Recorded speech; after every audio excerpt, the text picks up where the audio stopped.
Hi everybody, it's Dr. Walsh with the Bethel Park School District, and I'm here today on the site of our elementary school construction project, and I'm excited to take you on a tour, take you inside and show you the progress that we're making on this project, show you some of the special features that we're going to have in the building, and introduce you to some of the people on our team who are helping us make this dream a reality. Hoping that you'll get to see how exciting this project and all the progress that we're making, ready to open this school in August of 2026, just less than a year from now.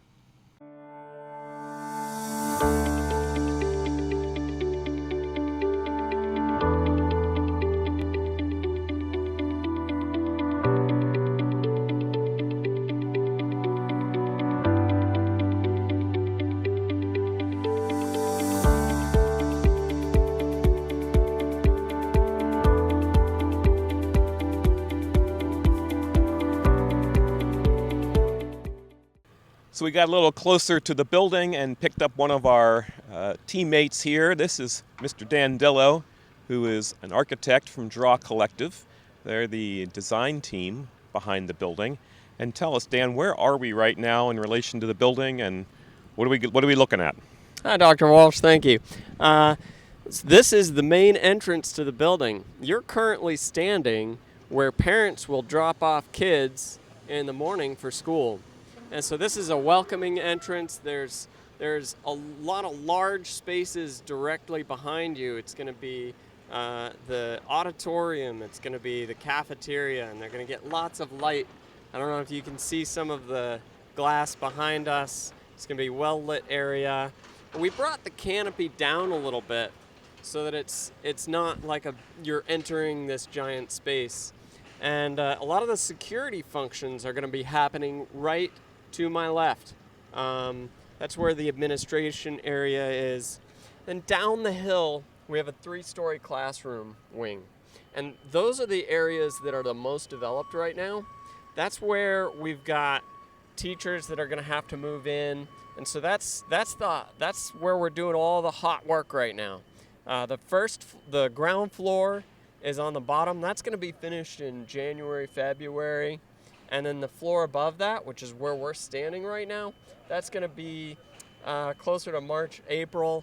And then the third floor is going to be a couple months after that. And these larger areas where there's not so much furniture moving in, those are going to follow the classroom wings. So I heard you say that parents drop off here and buses will go down that direction. That's so we right. have a real separation of parent and bus traffic. That's correct. Coming onto and off of the site. Yep. Great. Let's go inside.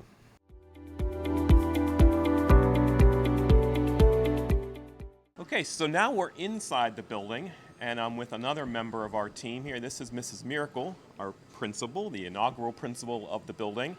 And she and I are standing in what will eventually be the main office, right? What are we going to have here? So this will be the main entry for students, and when we're welcoming families into the school in our secure vestibule, the secretaries will be here to greet you. And then this is our entire main office of the second floor of the building, where we're very excited to welcome students in and see their eyes light up when they see all of the wonderful things that we've got planned for them here. Yeah, I'm noticing that in addition to you and I in the space, we got guys behind us working. I'm told that there are over 130 some people on the job at any one time doing various work. What an exciting place to be right now to see all the skilled trades in action.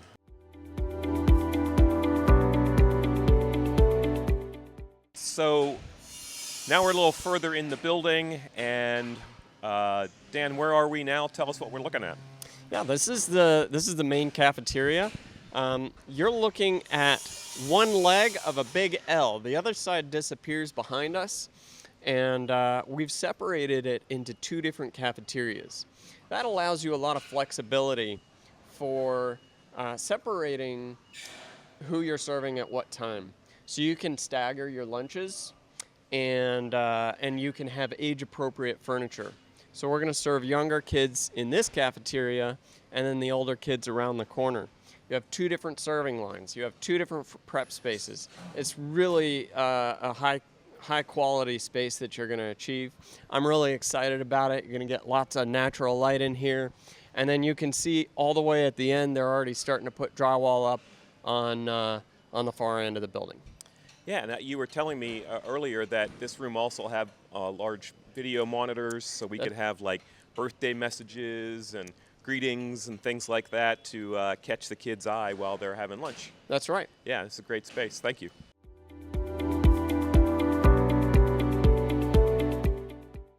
So now we're downstairs in the kindergarten hallway, and I brought another member of our team to introduce to you. This is Mrs. Mandy Figlioli. She's the Assistant Superintendent for Elementary Education and has been integral in the design, both the building and all of the features and the programs and the curriculum that are going into the building. And so tell us where we are now, ladies. In the kindergarten wing, we are going to show you, first I want you to be able to see all the way into the corridor, the hallway. One of the things that we heard a lot about when we were doing the design of the school was the size and the concern of how large the building was going to be and how would the students feel like they belong. So we worked with Draw, and there was a lot of intentionality to make sure that the spaces were open, a lot of sunlight, and you can see that it's not just a long corridor. The hallways almost meander so that the spaces feel small and then out again. And there were some really specific considerations making in how the classrooms were organized, and I will let Miss Miracle talk to you about the neighborhoods. So what I can tell you is that each grade level has its own neighborhood, and in that neighborhood there are houses of classrooms. So we're standing in one house of classrooms right now where one group of students will spend most of their day coming and going from here and always back to their house. When you could see down the hallway, there's another house a little further down and one more house at the end of the neighborhood, and students will spend their time in their houses with a few teachers, with collaborative spaces, small group learning instruction sites, bathrooms, and sinks in the hallways that they can access. So they don't need to travel far from their classroom to get what they need.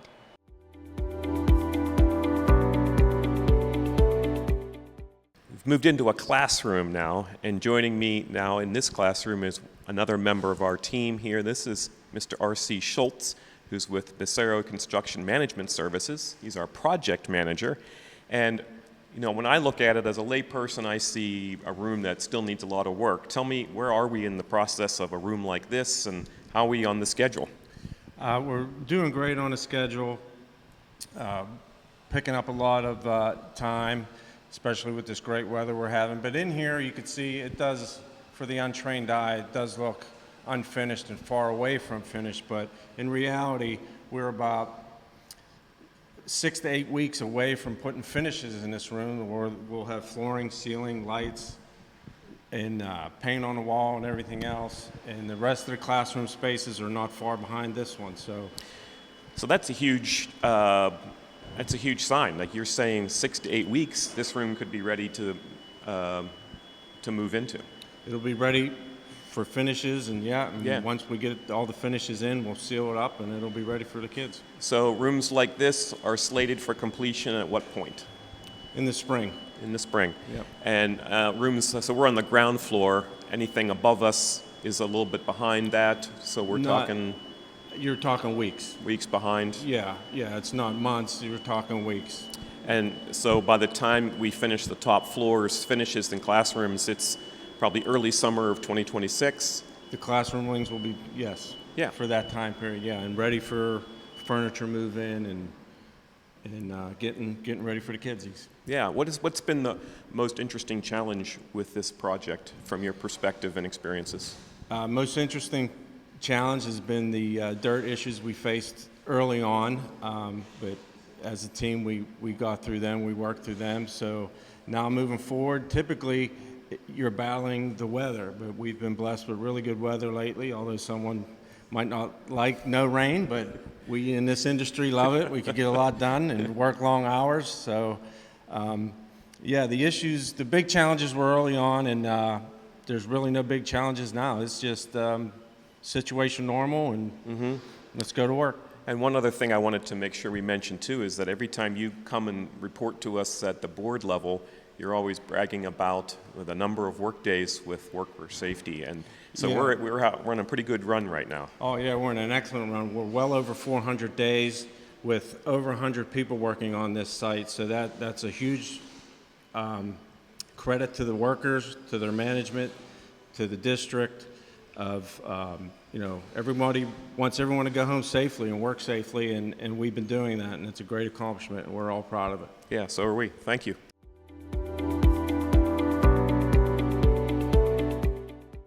So we're still down here in the kindergarten wing and back with Dan Dello from Draw Collective. And I was thinking, Dan, that one of the advantages of starting from scratch with a building design is being able to be intentional about the size, the spaces, the altitude of things in a building so it matches the occupants. And so here in a kindergarten hallway, can you tell us some of the ways that you've thought about that in the design of the building? Absolutely. We were very intentional about this being for young, small bodies. And so ordinarily in a space as wide as this one, you might want to have much higher ceilings, but we brought them down to be appropriate for the little kids. Now, if you look above your head, Dr. Walsh, you might notice we got a lot of ductwork and piping and all sorts of things. And we modeled those in 3 dimensions prior to construction. But the mechanical engineer was having a little trouble getting everything to fit. And at the same time, we noticed that we were visiting a school across the country, and they had their ceilings even lower than what we designed. And it felt perfect for the little kids. So we went a step further. We gave the mechanical engineer or the mechanical contractor a little bit of relief on that. We were able to lower them even closer. And I think this space is going to be great for the little kids. Yeah, thank you.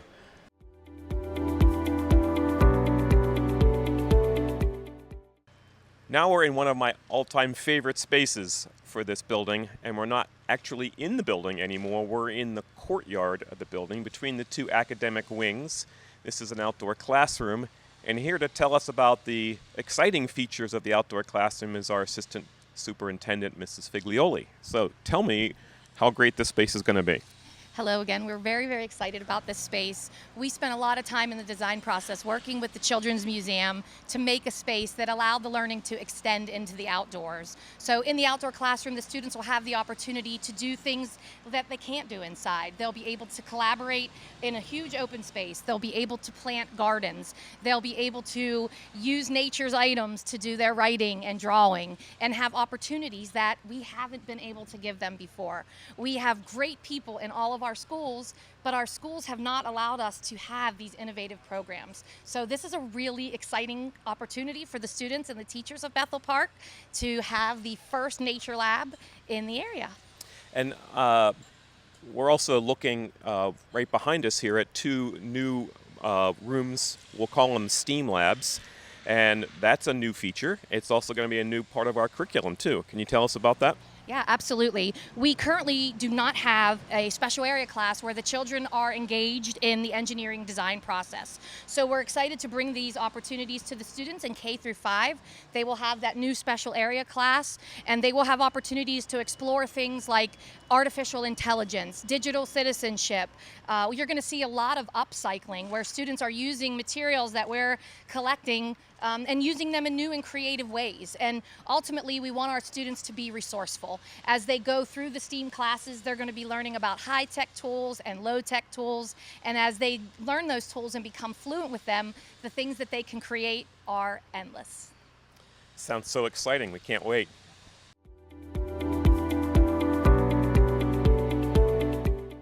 So I'm still outside in the outdoor classroom, and I'm with another member of our team. This is Bernie Ackerman from Massaro Construction Management Services.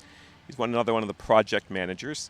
And one of the advantages Bernie has is you're on the job right here on the ground each day, every day. You've watched everything progress right from the first groundbreaking all the way to where we are today on the job. Yes. So you've seen all the steps. Yep. And I'm really curious about, for instance, what I'm looking at when I see brick in some places, what looks like wood in some places, and this white Tyvek wrap in some places. What is happening here?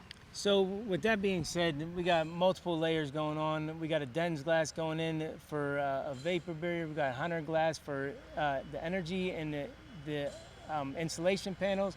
Tyvek is obviously final before metal paneling and everything goes up. The brick is all installed, metal paneling goes above it, and we're closing up. I mean, this is helping out with schedule tremendously and getting it closed up for the start of school next year. That's really interesting, because I heard you say like vapor barriers, water barriers, so this all adds to the efficiency of the building. Oh, absolutely. Energy code to its fullest here. So it's going to have really efficient mechanical systems that can help the district save money through these kinds of efficiencies. Extremely. It's money savings well spent on the efficiency of the installation and everything. Yes. Yeah. So by getting windows in now, getting the building wrapped and watertight, the work can then focus on the inside for the winter, and you said it helps with the schedule. So big question, Bernie, we're on time? Absolutely. We are on time right now, and everything looks good for the start of the school year next year. Fantastic. Thank you.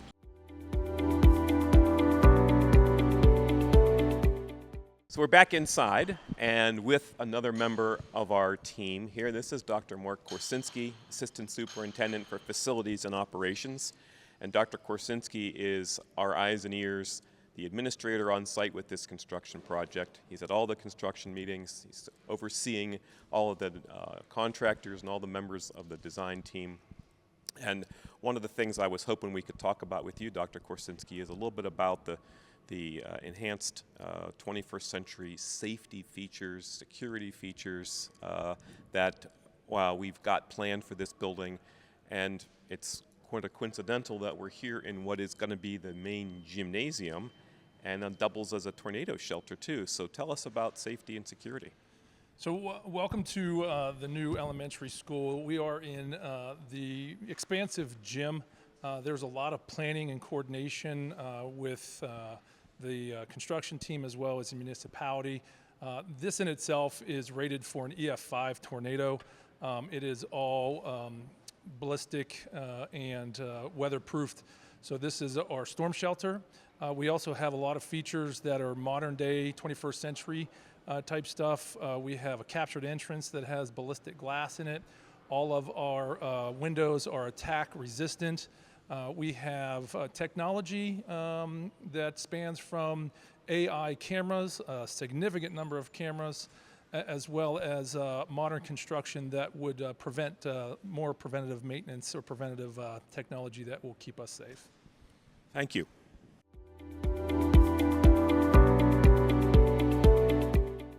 So we came back outside now after a really exciting and interesting tour, back with Mrs. Miracle, the principal.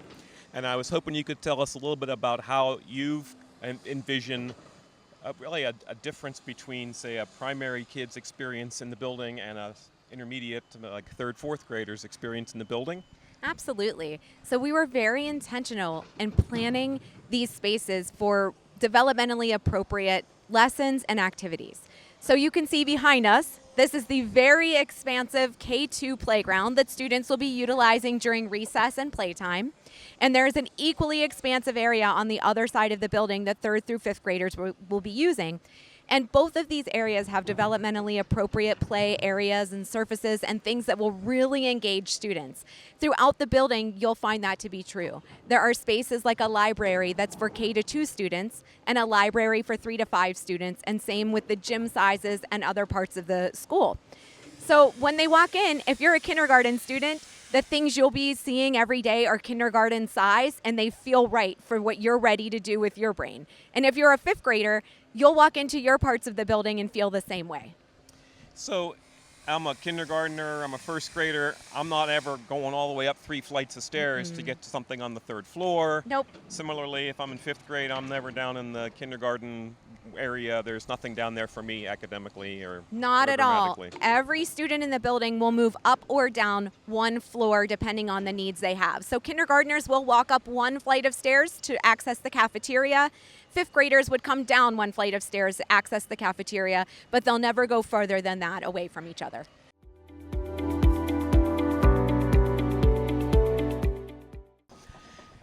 So we're back all outside together. I want to first thank this amazing team of professionals who have been with us in both the design and the construction process. We're looking forward to coming back and showing you more about the construction progress later in the spring. And we'll be most excited, of course, to have you join us when we cut the ribbons in the completion of this building in the fall of 2026 when we open on time.